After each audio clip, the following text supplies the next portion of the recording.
Hey, everybody, welcome to the Shero Commerce LinkedIn Live. I'm Beth Shero. I'm the CEO and co founder of Shero Commerce, and we are your e commerce experts. We have a great topic to discuss today about UX design and user experience, and I'm going to be joined with a couple of our teammates, which I'm excited that they're going to be able to join and talk about their expertise. So we got Sara and Adi from the Shero team joining. And before we kick it off, we do have an event next week. We have the Shopify meetup on Tuesday in New York City. So I hope you all can join if you're in the area. And we'll miss you if you can't join. But it's going to be a fun time. So come join, learn more about CRO and omni-channel sales, and it'll be a great experience. So we're going to dive in here today, and we're going to bring on our first guest, Sara. She's one of our designers, and I want you to get to know her a little bit, and then she's going to walk you through some of the trends that she's seeing for this year. So welcome, Sara. How you doing? Hello, Beth. Thank you for inviting me. I am very happy being here. Awesome. Thanks for joining me. So Sara, you have some great experience with design and you love design so much. Why don't you tell us a little bit about yourself and how you got started as a designer? Yes, I am an experienced UX UI designer with over 4 years of experience in the field. For nearly 2 years, I've been part of Shiro, where I have had opportunity to work on diverse range of projects. As including platforms at Shopify, BigCommerce, WordPress, Magento. I specialized in creating easy use, attractive designs that makes websites enjoyable to use. My goal is to make sure users have a great time using the designs, which helps projects to succeed in the long run. UX, it's not just making things look great, but also being very useful, and users find themselves there, and it will be easy for them to navigate on the website.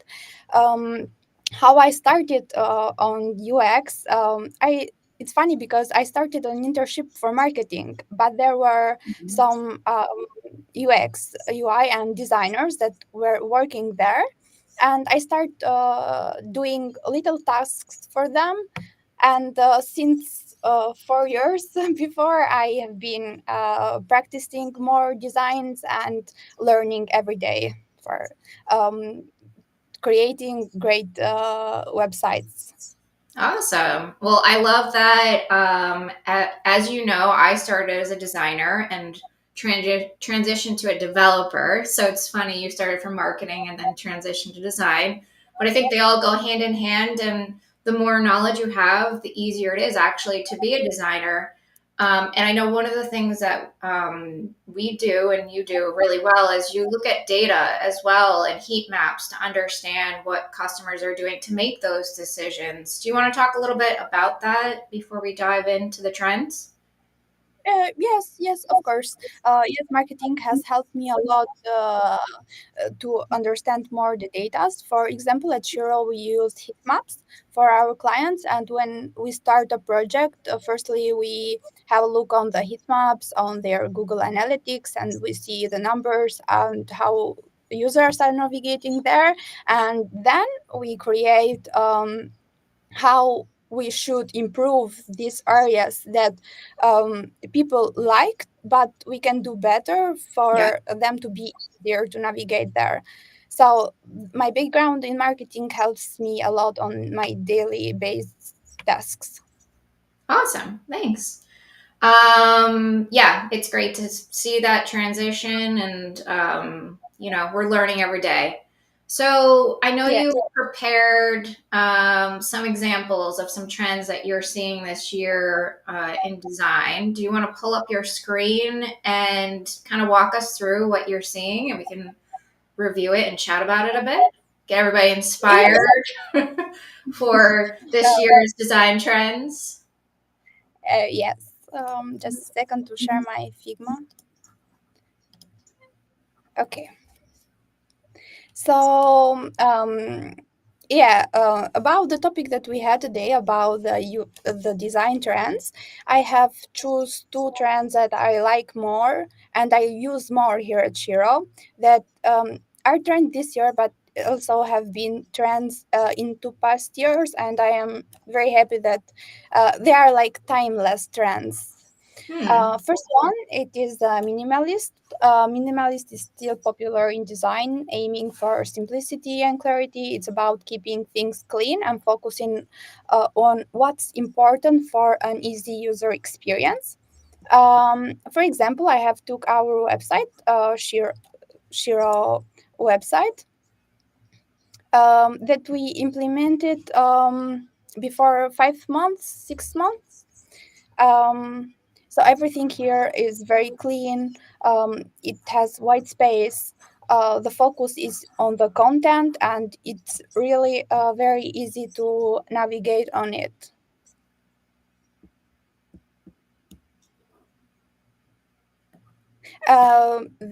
There are only flat images and icons, and this is the example that I choose for this style. I am continuing to the dark mode. Hold on, let's just pause on that 1 second. I just want to Yes. like kind of call out a few things that I think are really helpful to note for people thinking about a redesign or thinking about using, minimalist design. So, sometimes the easy, like if it looks easy, it's actually probably in some cases the hardest to actually achieve because you're minimalizing things and simplifying as much as you can. Do you agree with that? Yes, totally agree, because this is sometimes people misunderstand that. They think that minimalist, you just need to put two things there and everything is done. But no, you need to do a lot of changes on the design that you are creating, because it is wide and everything. If you do something that doesn't look good, it gets very obvious. And you Right. need to be really careful, and also doing things shorter as you can and presenting them in a simple way. So it's not easy. It is, I would say, darker. It is like harder than the other styles to create a minimalist design and Yeah, to look and they, and oh, to be useful. Yeah. The other thing I would add to that is the pieces that make it successful from my standpoint is not only like, removing as much as you can and simplifying, but it's also having great typography and great imagery. And I think people, when they see this style and they want it, they forget that if you don't have great photography or typography, it doesn't look great. And then they're often disappointed. So like there's just so much that goes into it that makes it look easy. And I think people kind of miss that mark sometimes and get frustrated. So I just want to like call that out for people thinking like I would love my website to look like that. So in some cases you may want to do like a new style guide to improve the overall typography that you're using and also upgrade your photography because I think this is like one of the biggest blockers we see to being successful with a minimalist design. Would you agree with that? Yeah, yes, totally agree with that. And about the imagined that yes, it works even for the minimalist style, but in overall, when the website has very good images, it stands out. Absolutely. Yeah, it just really like it's so impressive if you have good images. So it makes a big difference to invest in good photography for sure. Yeah. Um, Awesome. Okay. I love this one, obviously, because we chose it for our Share Commerce website. Yeah. But yeah, you want to go to the next trend that you want to talk about today? Yes, this is another trend that I love so much, and I like everything. Apps on my phone are on dark mode, so I am very happy that one of our clients choose to do a dark mode web. So dark mode isn't going anytime soon. It get preferable. it got on trend when first Apple did it on their websites and apps, and since then every other app and websites uh, follow this trend to do it on the dark mode, because not only does it reduce the A strain and also save battery life, and everything on dark mode looks very aesthetic, clean. I would say that it is even a combination of minimalist design. Hmm. So for example, the Memphis drum shop, it is one of our clients, and I recently designed those for them. And this is a sneak peek, right? Yes.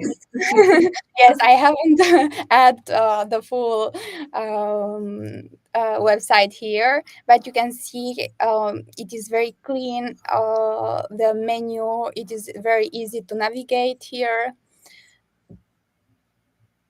and everything looks very aesthetic. Right, right. It also has like a mood, like a vibe, Yes, right? vibe. Yes, it's cool when you see it. It's cool. And Memphis did a very good transition because they are moving from Magento to Shopify. They're doing migration, and they have completely rebrand the website. And I am happy that I did it for them. Yeah, it's awesome. So it's interesting that you say that the dark mode is actually easier on the eyes because I was going to ask that. Yeah. Um, I wouldn't have realized that, to be honest. So that's cool. Yeah. Yes, it is easy on your eyes, and people find it more easy to navigate on dark mode than on the because dark mode, the dark looks good in every screens. It, beside because screens may have problems or the colors they might not be right, but on the black everything's looks good. Yeah. So And that's again, we have great photography here. yeah. Um, so kind of going back to what we were saying before. I mean, if you had to pick, then your favorite is the dark mode. Yes, definitely, because we can do minimalist on the dark mode too. We can do everything there, but I love dark mode because things pop out Yeah. and stand out more than rather in the light mode. Yeah. Yeah, definitely. And I feel like not that many sites are doing dark mode right now. I think it's starting to trend again, but um, it's great to see. Love Yeah, all in the work you're e-commerce, doing here. yeah, in e-commerce not much, but Right. on apps it is more popular this kind of style. Yeah, and I know developers love the dark. Awesome. Well, thank you so much for sharing those. I know there's so many other trends. Is there any other trends you want to mention that you didn't show today that maybe people might find valuable? Those were my favorite ones, but I know that Adi has some others All to right. We got to to talk about. invite Gotti to the party. I'm feeling his styles. Okay, we don't want to steal his thunder. Let's get Audie in here. Thank you so much, Sarah. Please hang out, Thank and we'll pull Audie in to talk about his trends. Hi Welcome, there. Audie. How are you doing? Good. Thanks for the invite. I'm happy to be here. Yay! Thanks for joining. So for anybody that doesn't know Audie, maybe you want to do a little intro. Sure.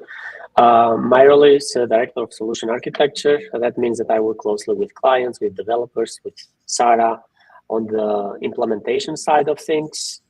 And overall, I'm involved on the sections of the project and making sure that we build amazing e-commerce websites. Thank you. And you're also very obsessed with building really nice websites, Y- and you like shiny things. Yes, yes. I have like a long list every time I navigate a e-commerce website. Oh, this is cool. So it's uh, my personal wish list that time to time I grab those items and we add them to our clients. Yes. So thank you. You always bring good inspiration to the process. So I know you prepared some things from a user experience and design aspect that you love and want to share with our guest here today. So let's bring up our slides. So the first one we have is micro animations. Do you want to talk about what that means and why you think that's Yes. valuable? Yes, definitely. So Sara talked primarily for the design process, which is amazing and is where we start each project. It's not very easy. There are ways for sure, but it's not very easy to add how you're going to interact with the website to have it as part of the design process. Right. With the industry moving to SaaS, the user experience has become more and more important. The websites are very simple and not with a lot of bells and whistles and not with a lot of heavy functionality, which means that the way to differentiate is to add a lot of interactions on the website and how the end user is interacting with the website. We want the end user to feel like the website is responding to their movements and to their navigations. One way to do that is using micro animations, which means that with each element of the website, for example, if we see the top left, every time you hover on the product listing page, on the image of the product, the mini card just moves slightly, which is an indicator it's calling for the call to action. It's not on your face, of course, but it also tells you that I'm here to add the product to the cart. And then if you go to the product page, as you hover on the plus and minus quantity buttons, the color changes slightly. One other micro animation on the top right is every time you move the cursor out of the mini card, it becomes like an X, which is an indicator that you can close the mini card. And the one that we like a lot is the bottom left on Chip Joe's, where every time you hover on the menu images, the image becomes slightly bigger. It's like the Apple MacBook OS menu bar where you hover and the images move slightly. And the last one on the Memphis drum example that Sara shared, the VR changes slightly. One important thing that I would add is that I've seen multiple websites that overdo it. I mean, everything is just on your face. Right. For example, the menu on the Chip Joe's example, this I would say is one of the biggest. It's not recommended to have more than two on a single page. One is perfect in my opinion, and the rest have to be very small, because if you have a lot, they become annoying instead of helping. Those needs to be there, but not noticeable with the first view. I would say that they work more subconsciously. You know that the website, it talks to you without being very, very loud, essentially. Yeah, I love that you note that, because I could see this going really wild and not being a good experience. So there is Yes. balance, right? Yes, I've seen that very common when we use pre-built themes for Shopify or BigCommerce. They are very heavy sometimes. So we end up minimizing a lot of these small interactions. But I've seen websites that are too much, at least in my opinion. Right, absolutely. And then, go ahead. Go ahead. I wanted to move on the next slide. Absolutely. So something else that we do with each client is personalizing and adding some personal touch to each client that we work with. On the left side is again the Chip Joe's example. This is a sneak peek since the project is not live yet. They sell painting materials and paints overall, and color is their thing essentially. So what we did on their grouped products only, every time you land on the product page, the color is a different color, which means that it becomes more personal. And every time the client, they're navigating essentially the same product type, but the color is different, and it's a bit more personalized on their branding, on their industry. The same is for on the middle, the Archer Rus one. They have 5 or 6 products, I believe, and each product has a unique color based on the product type and the name. And every time you see a slider or you see a product page on that website, the product page is completely different color-wise. One other website that I like a lot that is doing the same, the Mate Libre, is that they sell primarily non-alcoholic products, and they have different colors, but their alcoholic product is dark, which is it's a very nice touch, I would say. And seeing that example a couple of months ago, Sara and I, we kind of got inspired how to do the chip jaws, and even work with Archerus design team to introduce that element. The examples that I just mentioned are more when it comes to colors and how you can play with the visual side of the website. Right. The Memphis Drum one is they operate on a very unique, and their customer base is very unique and particular, I would say, on the drums and on the gongs market. And we built 2 functionalities on the product landing page. The first one is the filters, where you can expose them or hide them. This because they have a lot of categories and collections that they don't have a lot of products, so filters don't make sense. And of course, the majority of their products have videos on YouTube where you can play. So we added a toggle on the top where you can switch to videos, and it will show you immediately the video of each product where you can play. So compared to the previous example, on this example, we added more functionality to the website, so the end user can customize the experience based on how they want to navigate the website. Personally, let's say I never use the filters. I just like to scroll and see all of the products. But if I'm interested to see only the videos, I can have the videos on. So once these configurations are done, on every collection page that you navigate on this website, you're going to see the pre-selected configuration, which means that the end result is that we serve the end user a personalized experience based on how they want to navigate the website. It's like customizing your phone, right? How you'd like to use certain apps. We try to do the same on a e-commerce website level. Yeah, I love that. And as like a mother of a drummer, let's call it, my daughter plays drums.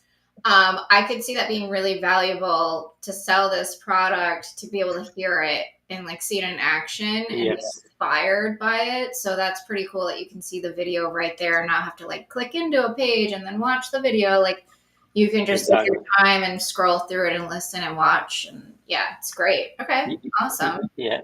The client had great input, and we also saw on the heat maps, as Sara mentioned, that the videos were getting a lot of tractions, and their YouTube channel has a lot of views. That's why we emphasized a lot on the redesign, having the videos more present, and even on the product page. But you can see that once the website goes live. I don't want to spoil everything. Yeah, let's not give it all away.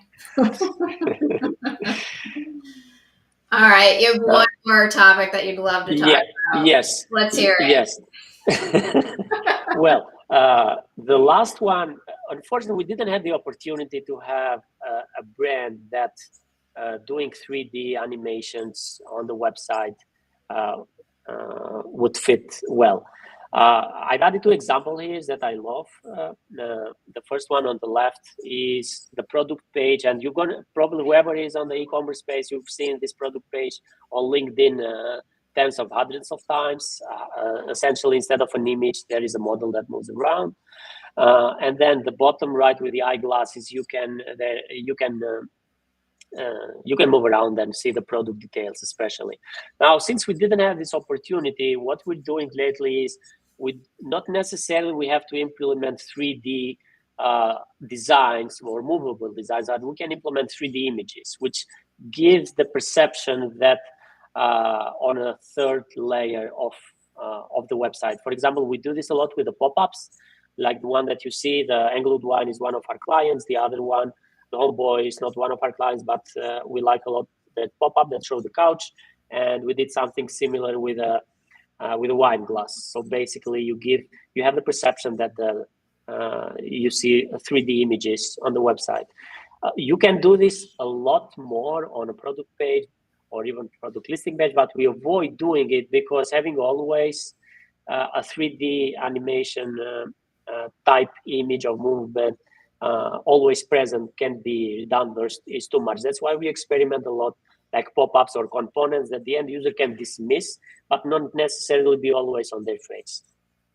Yeah, I love that you gave, like, these are amazing examples, and you also give like a very practical example if you want to try it without investing a lot, right? And just kind of Yes. changing it up and making it a bit interactive without going all in and making every product like 3D. Yes.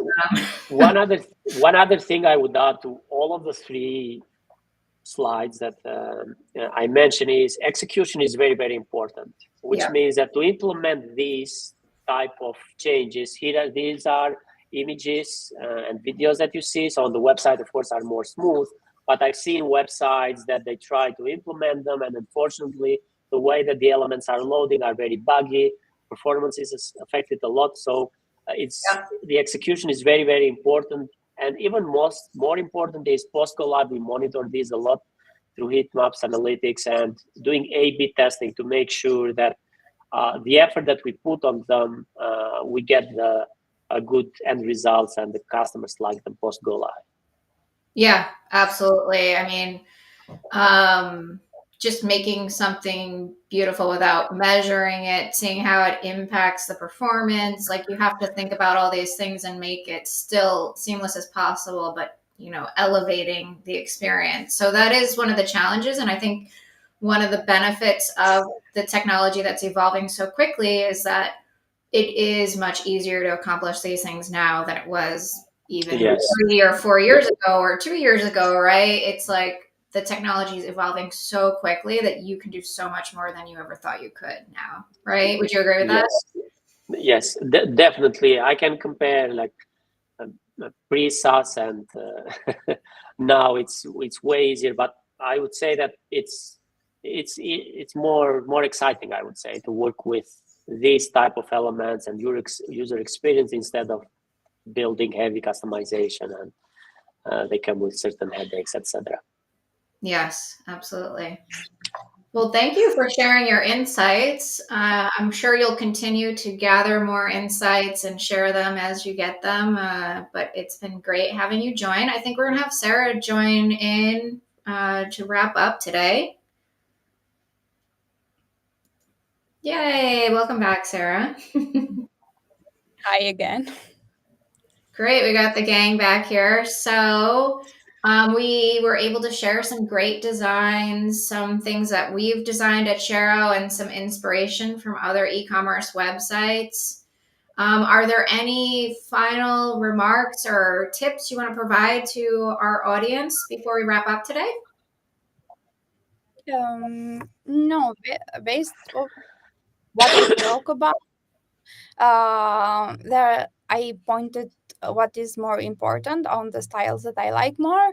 But what I should say is, as a user, as a UX UI designer, keep learning every day because the trends are changing day to day. So it's Absolutely. never something that remains for timeless trend. They are changing, so we need to be updated.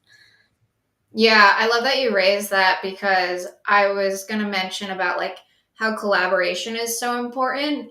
And when we're measuring the data and it's changing, to constantly tweak, like you have to just constantly evolve your website. You're not going to just build it and add a 3D animation and call it a day. Like, you have to keep changing and making it fresh for your users. So learning from your users what they need, what they want from an experience standpoint, and also using your data to evolve that and make it better constantly. I think that's a huge takeaway from this conversation. Good point. Yes. Adi, anything on your end? Yes, one thing I would say is that Sara and I, as I mentioned, it's difficult to add the micro animations and other elements on the Figma designs, since we use Figma.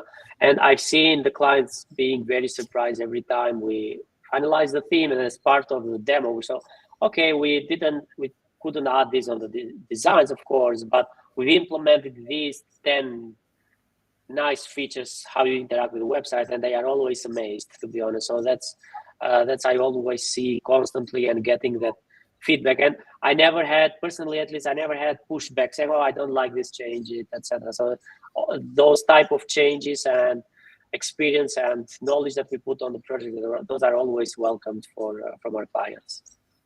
Awesome. Yeah, that is the challenging part. Like, how do you show that? So that's a good point, Adi. Thank you. All right. Well, I think that's all for today. Thank you so much, Adi and Sara, for joining. Once again, welcome, and we can wrap up for today. Thank you for everyone that stuck around. You got some great inspiration to take away about user experience, UI, and UX. And quick reminder, we have our Shopify event next week. I am Beth Shero. Always be learning.